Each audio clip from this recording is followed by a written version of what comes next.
എന്റെ ബന്ധു ഒരു അണലി കടിച്ചിട്ട് ചികിത്സ തേടി അത് മാറി.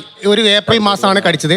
അടുത്ത ഏപ്രിൽ മാസം ആകുമ്പോഴത്തേക്കും ആ കടിച്ച സ്ഥലത്ത് വീണ്ടും വ്രണങ്ങൾ വന്ന് അത് ഉണങ്ങി പോയി. പിന്നെ അടുത്ത വർഷം ഇങ്ങനെ ഒരു 5 വർഷത്തോളം ഇങ്ങനെ ഒരു പ്രവണത കണ്ടു. ഡോക്ടറെ അങ്ങനെ ഉണ്ടാകാൻ സാധ്യതയുണ്ട്.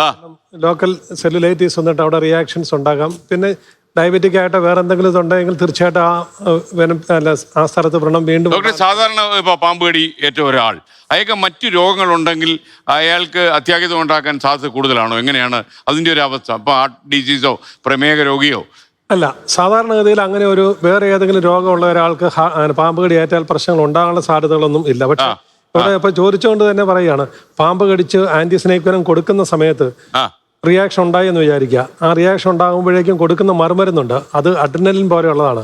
അഡ്രിനലിൻ എന്നൊക്കെ പറഞ്ഞു കഴിഞ്ഞാൽ ഉടനെ നെഞ്ചിടിപ്പ് ഭയങ്കരമായിട്ട് കൂട്ടി സർക്കുലേഷൻ ഒക്കെ കൂട്ടുന്നതാണ്. ആ ആന്റി സ്നേക് വെനത്തിന്റെ കോംപ്ലിക്കേഷൻ മാനേജ് ചെയ്യാൻ വേണ്ടി കൊടുക്കുന്ന ഒരു മരുന്നാണ്. അപ്പോൾ ഒരു 80 വയസ്സൊക്കെ ആയിട്ടുള്ള 70 വയസ്സായിട്ടുള്ള ഒരാൾ, ഹാർട്ട് ഡിസീസ് ഒക്കെ ഉള്ള ഒരാൾക്ക് ഇതുപോലുള്ള ഇത് തീർച്ചയായിട്ടും പ്രശ്നങ്ങളുണ്ടാകും. ഹാർട്ട് ഡിസീസും ഒക്കെ മൂർച്ഛിച്ചു വേണമെന്ന് മരണം വരെ സംഭവിക്കാം.